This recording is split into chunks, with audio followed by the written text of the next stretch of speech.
అలాంటి నీచుడికి భార్యగా బతకడం కంటే భర్త చనిపోయాడనుకుని విధవగా బతకడమే మేలు. ఎంత కాదనుకున్నా శిరీష నీ కన్న తల్లి. మీ జీవితాల్లోకి మధ్యలో వచ్చిన నేను మధ్యలోనే దూరం అవ్వక తప్పదు. అవినాష్ గారికి సంబంధించిన ల్యాండ్ విషయంలో నన్ను ఇరికించారు. ఎవరది? మరి నిన్ను చూస్తుంటే నా గుండె తరుక్కుపోతోంది. నా మాట విని ఇంకో పెళ్లి చేసుకో తల్లి. తల్లిగా నీకు నా మీద లేని ప్రేమ ఒక పక్క భార్గవి, ఇంకో పక్క అవినాష్ చూపిస్తుంటే ఇన్నాళ్ళు నేనేం కోల్పోయానో నాకు అర్థమైంది. మీరైనా చెప్పండి, నేనే మీ కూతురునైతే మీ కూతురికే ఇలాంటి సమస్య వస్తే ఆ సమస్యను మీరెలా పరిష్కరిస్తారో చెప్పండి.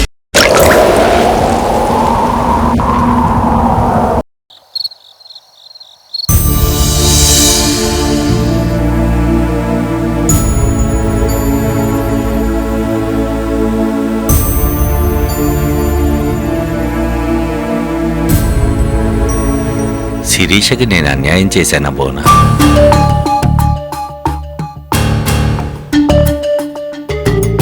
శిరీష మారిందని నువ్వు నాతో మొన్నే చెప్పావు, కానీ ఆ రోజు నేను నమ్మలేదు. కానీ ఈరోజు తన భర్త మున్ని భార్గవ్ వల్లే తనకు దూరం అవుతున్నారని ఇన్నాళ్ళు అనుకున్నా ఈరోజు భార్గవ్ క్షేమమే కోరుకుంటుంది. అవును బోనా, శిరీష తాను పోగొట్టుకున్న జీవితాన్ని తిరిగి పొందాలనుకుంటుంది. కానీ ఇప్పటికే చాలా ఆలస్యమైందండి. అవినాష్ భార్గవుల పెళ్లి జరగకముందే జాగ్రత్త పడుంటే ఏ సమస్య ఉండేది కాదు. శిరీష నన్ను పట్టుకుని ఏమడిగిందో తెలుసా బోనా?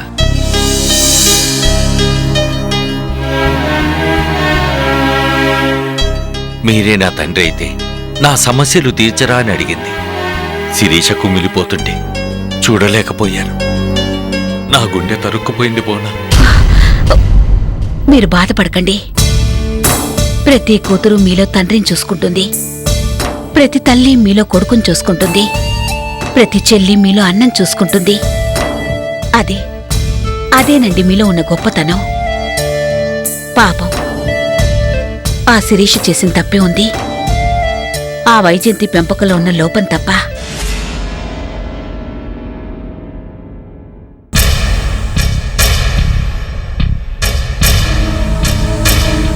Excuse me madam. నువ్వా? మళ్ళీ ఎందుకొచ్చావు? మేడం, ఇంకొక ల్యాండ్ చూశాను మేడం. ఆ ల్యాండ్ మనకు చాలా తక్కువ రేటుకి వస్తుంది madam. Stop it, stop it. ఇంకా నువ్వు చెప్పే ఈ కాకమ్మ కబుర్లు నమ్మటానికి ఇక్కడెవరు సిద్ధంగా లేరు. మేడం, అది కాదు నేను చెప్పేది. ఇంకేం మాట్లాడద్దు. ఇంకొక క్షణం నా కళ్ళ ముందున్నావంటే నేనేం చేస్తానో నాకే తెలీదు. మేడం, నేను చెప్పేది కాస్త. I say you get out.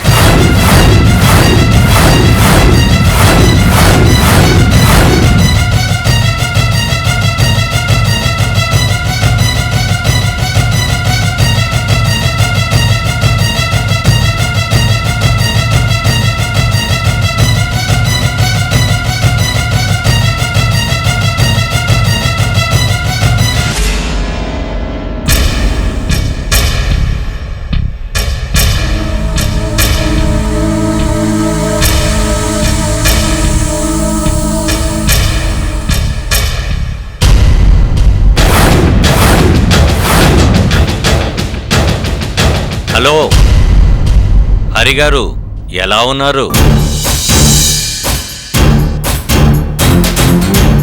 ఆ రోజు నన్నేమన్నావు? నా స్థాయి నుండి దిగజారానా? ఆఫ్టర్ ఆల్ డ్రైవర్ స్థాయికి దిగజారిపోయానన్నావు కదా. అవును, నిజమే.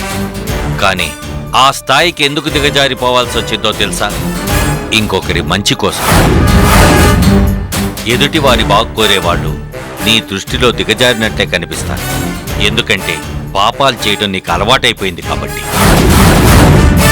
వైజయంతి అమాయకురాలు, ఆవేశమే తప్ప ఆలోచన తక్కువ. అలాంటి వైజయంతి దగ్గర గుంటనక్కలా చేరి తన కూతురి ల్యాండ్ తనకే అమ్మాలని చూశాం. కానీ ఇప్పుడేమైంది? నిజం బట్టబయలైంది. నీ గతి అధోగతి పాలైంది. ఇంతకీ ఈ విషయం వైజయంతికి ఎవరు చెప్పారో తెలుసా?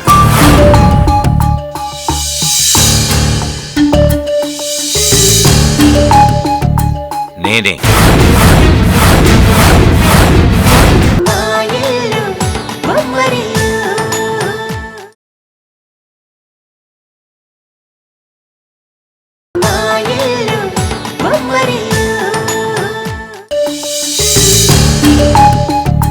నేనే. ఎస్, నేనే. ఈ విషయాన్ని వైజయంతికి చెప్పింది నేనే. పాపం, నీ పరిస్థితి చూస్తుంటే జాలేస్తుంది. గుండె తరుక్కుపోతుందంటే నమ్ము. కనీసం ఇంట్లోకి వెళ్లే అర్హత కూడా కోల్పోయింది. ఒక్కటి మాత్రం గుర్తుంచుకో హరి, ఇక్కడ నేనున్నంత కాలం వైజయంతి దగ్గర నీ నాటకాలేం సాగం. ఇంకొకసారి పిచ్చి పిచ్చి వేషాలేసావనుకో, జాగ్రత్త. That is Rajendra.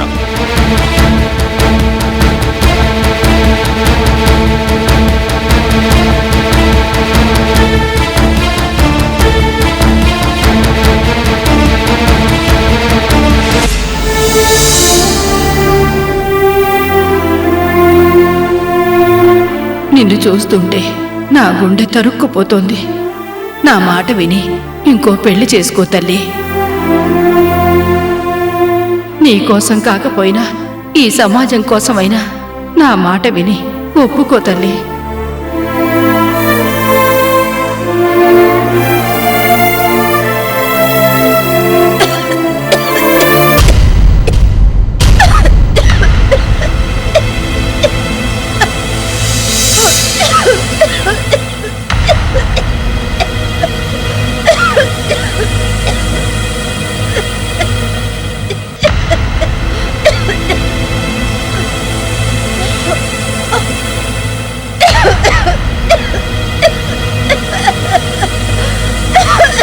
అమ్మా, అమ్మా, ఏమైందమ్మా? అమ్మా,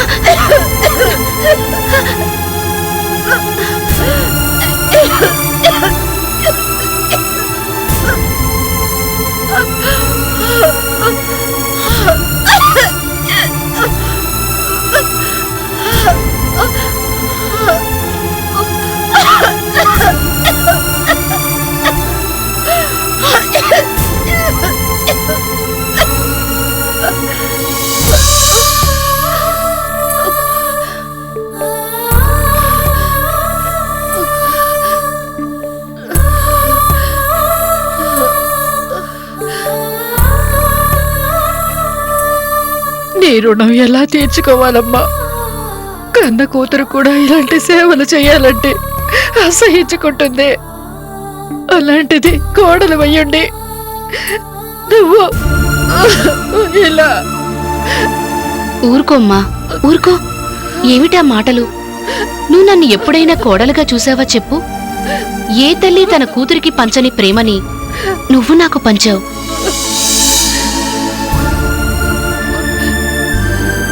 నా కన్న తల్లి నాకు గుర్తుకు రాకుండా నన్ను చూసుకున్నావు. అలాంటిది నాకు మాత్రం నువ్వు అత్తలా ఎందుకు అనిపిస్తావమ్మా? నువ్వు నాకు అమ్మవే అమ్మా, నాకు అమ్మవే, నాకు అమ్మవేనమ్మా. అమ్మా, నాకొక వరం ఇస్తావా తల్లి? ఏంటమ్మా అది? ఇస్తానని ప్రమాణం చేస్తేనే అడుగుతాను. నా పెళ్లి విషయం తప్ప ఇంకేమడిగినా ప్రమాణం చేస్తాను.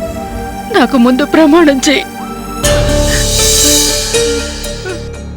చెయ్యమ్మా. ప్రామిస్.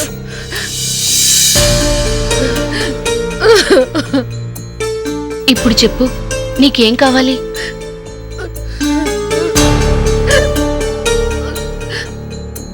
చెప్పమ్మా. విషం.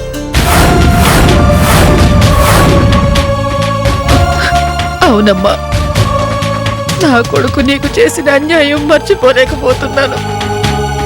నువ్వు నీ మంచితనంతో నాపై చూపిస్తున్న ప్రేమని భరించలేకపోతున్నాను. అందుకే ఇంత విషమిచ్చి నన్ను ఈ సమస్య నుండి విముక్తి చెయ్యమ్మా. ఇన్నాళ్ళు నిన్ను చూసుకొని ధైర్యంగా ఉన్నాను. జీవితంలో ఎన్నో ఎదురు దెబ్బలు తగిలినా నీ ప్రేమను పంచి నన్ను సేద తీర్చావు. అలాంటిది ఈ రోజు నన్ను ఒంటరి దాన్ని చేసి పెడదాం అనుకుంటున్నావా? సరేనమ్మా, నీకు ప్రామిస్ చేశాను కదా, మాట తప్పకూడదు. నీకు విషయం తెచ్చిస్తాను, నా మాట నిలబెట్టుకుంటాను.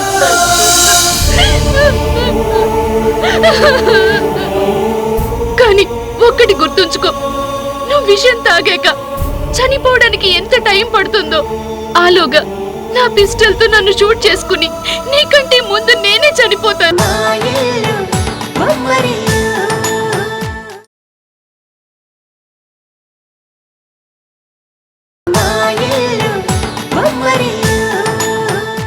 నువ్వు విషయం తాగాక చనిపోవడానికి ఎంత టైం పడుతుందో ఆలోగా నా పిస్టల్తో నన్ను షూట్ చేసుకుని నీకంటే ముందు నేనే చనిపోతాను.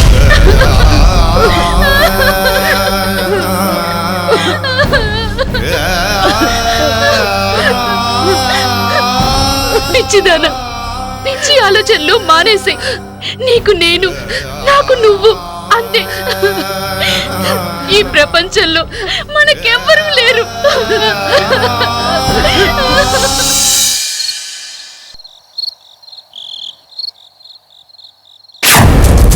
ఏరా, ఏమి నీ కండ కవరము? నా మేధాశక్తితో నిన్ను రోడ్డు పాలు చేశాను.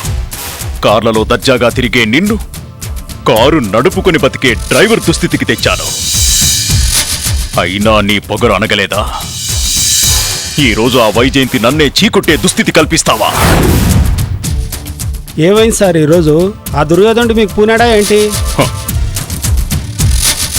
అవమానం జరిగింది సుందరం. ఇది తీరని అవమానం. ఈ ల్యాండ్ వ్యవహారం 20 కోట్లు మిగులుతాయని ఎంతో ఆశపడ్డాను. కానీ నా ఆశలన్నీ అడియాసలైపోయాయి. ఆ వైజయంతి నా పైన చేయి చేసుకోవడమే కాకుండా ఈ రోజు నన్ను అవమానపరిచి ఇంట్లో నుండి గెంటేసింది. మీరేం బాధపడకండి సార్, అందరికీ అన్ని రోజులు ఒకేలా ఉండవు. మీకు మంచి రోజులు వస్తాయి. అప్పటి వరకు మీరు కృష్ణ రామ అని భజన చేసుకోండి, కొంచెం పుణ్యమైన వస్తుంది. ఇప్పుడు నాకు కావలసింది పుణ్యం కాదు సుందరం. ఈ రోజు నా ఈ దుస్థితికి కారణమైన ఆ రాజేంద్ర అంతు చూడడా. ఆ రాజేంద్ర నాకు చేసిన ద్రోహానికి ఇంతకు ఇంత అనుభవించి తీరాలి. అప్పటి వరకు నాకు నిద్రాహారాలు సహించవు. అంత మాట అనకండి సార్. ఇప్పుడు మీరన్న మాట మీద ఫిక్స్ అయిపోయారనుకోండి, ఇక జీవితంలో నిద్రపోలేరు, తిండి తినలేరు. అంటే ఏంట్రా నీ ఉద్దేశం? ఆ రాజేంద్ర నేనేమి చేయలేననేగా? అబ్బే, అది కాదు సార్. మరింకేంట్రా, చూస్తూ ఉండు. ఆ రాజేంద్ర భరతం ఎలా పడతానో చూస్తుండు. ఈసారి మళ్ళీ కోలుకోలని దెబ్బ కొట్టాలి. ఏదైనా కొత్త ప్లాన్ వేయాలి.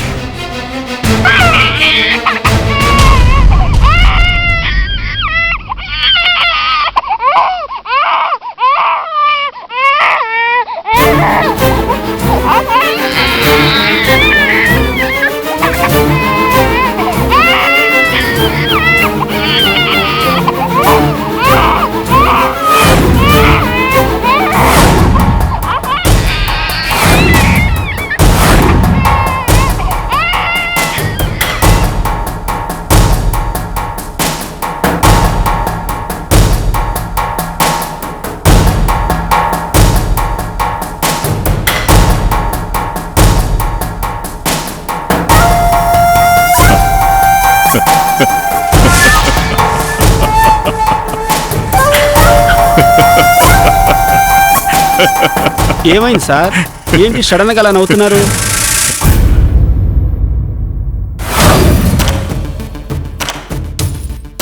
కొత్త ట్రాక్ దొరికింది సుందర. దీంతో ఈ కథలో కొత్త మలుపు తిరగబోతోంది. ఇప్పుడెవరెళ్ళారో చూసావు కదా? ప్రియమ్మ గారు. ప్రియమ్మ గారు? ఈ అమ్మగారు ఆ అయ్యగారి కూతురు కదా. మరి ఈవిడ గారి కూతురు